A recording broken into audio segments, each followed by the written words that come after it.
El arranque de las campañas para la elección de jueces, magistrados, ministros e integrantes del Tribunal de Disciplina Judicial el domingo pasado confirma lo que muchos habíamos venido sosteniendo desde hace meses. Esa elección es una mera simulación democrática con la que se pretende encubrir el verdadero objetivo de la reforma al Poder Judicial, que es la captura política de la justicia y su subordinación a los intereses del oficialismo y de las nuevas mafias en el poder, cuando no incluso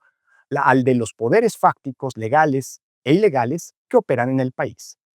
En efecto, las campañas desde su primer día demuestran el despropósito de que los aspirantes a jueces estén obligados a hacer proselitismo público en vez de tener que demostrar en evaluaciones serias, con exámenes metodológicamente bien construidos, con análisis de sus respectivas trayectorias y ante comités de expertos independientes y reconocidos, sus conocimientos y aptitudes para el cargo judicial que buscan ocupar.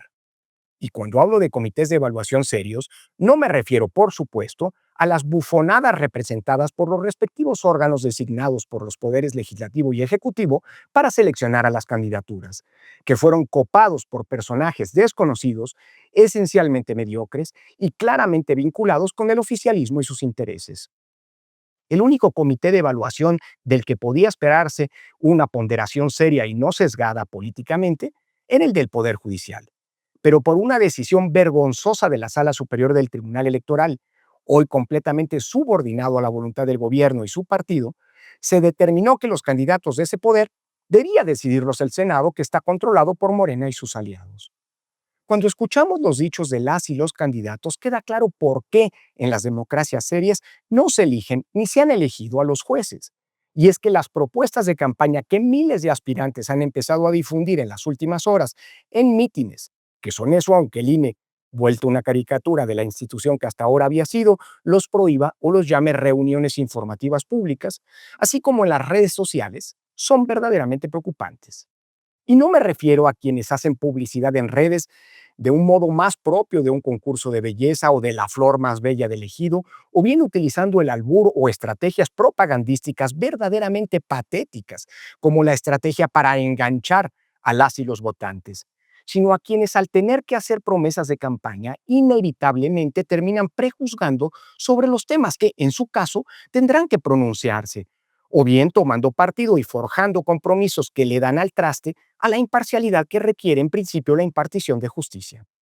El ejemplo de las tres ministras en funciones, cuya parcialidad política en favor de Morena y del oficialismo no solo ha quedado en evidencia, sino que hoy se presume como un mérito para ocupar el cargo, es la mejor prueba de lo anterior. Loreta Ortiz, por su parte, quien públicamente ha presumido su militancia en Morena como virtud judicial, inició su campaña en un acto multitudinario con sindicalistas del Sindicato Mexicano de Electricistas en las instalaciones de dicha organización, al que también acudieron trabajadores de la cooperativa Cruz Azul, de la Asamblea Nacional de Usuarios de la Energía Eléctrica, del Consejo Nacional Laboral y del Sindicato del Transporte de Pasajeros y de Comerciantes de la Merced, ante quienes espetó: existe el derecho humano a la energía eléctrica. Eso voy a defender hasta que me muera, dijo. ¿Qué va a pasar, pregunto, si en el futuro alguna de esas organizaciones es parte de una disputa que llegue a la competencia de la Suprema Corte de Justicia y de la ministra Ortiz, que ya se pronunció de manera anticipada en sus actos de campaña? ¿Se excusará por estar impedida al haber prejuzgado sobre el caso o haber expuesto su criterio previamente? ¿O cuando ello ocurra traicionará a los electores frente a los que hizo el compromisos o promesas públicas? ¿Cómo puede impartir justicia a alguien que ya anticipó sus criterios en un acto político? ¿Cómo va a garantizar la imparcialidad, en su criterio, a los justiciables que se sometan a su jurisdicción en el futuro cuando ya se pronunció al respecto?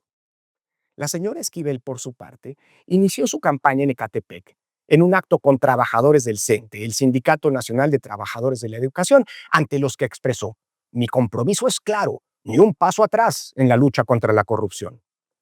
Más allá del chiste que se cuenta solo, pensando en el escándalo que la envuelve por el plagio de su tesis de licenciatura, y también de doctorado, vale la pena recordarlo, y en el uso de sus redes de influencia para perseguir al exrector de la UNAM y al exdirector de la FES Aragón y condenarlos al pago millonario por presunto daño moral a la directora de su tesis, que fue sancionada por permitir el plagio de numerosos trabajos de titulación.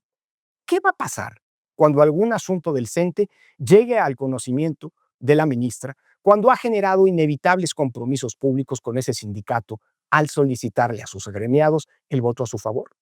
De nuevo, su imparcialidad, por si hiciera falta, también está comprometida. ¿Y qué decirle a Eleni Abates, que inició su campaña en un evento público fuera de la Suprema Corte con comerciantes de Tepito y militantes de Morena? ¿Qué va a pasar cuando alguno de sus seguidores tenga un asunto ante su jurisdicción? ¿Qué va a ocurrir si en algún litigio en el que Batres tenga que pronunciarse, Morena es una de las partes en disputa? También aquí, ¿dónde queda el principio de imparcialidad en la impartición de justicia, aunque ya se sabía de entrada que en su caso nunca existió? El imponer a los aspirantes a ser jueces, el tener que hacer campaña en pos del voto de los electores, inevitablemente los coloca en una situación de total compromiso de su imparcialidad en el futuro, que es la condición esencial de todo juez que imparte justicia. Un juez tiene que estar abierto a los argumentos que se le presenten por las partes en un litigio y resolver a partir de un análisis de los mismos. Pero es imposible cuando para poder llegar al cargo están obligados a pronunciarse y por lo tanto a prejuzgar. Esa es otra de las razones por las que en las democracias no se eligen a los jueces, como ocurrirá en México, que se va a convertir en un ejemplo mundial, sí, pero de simulación democrática.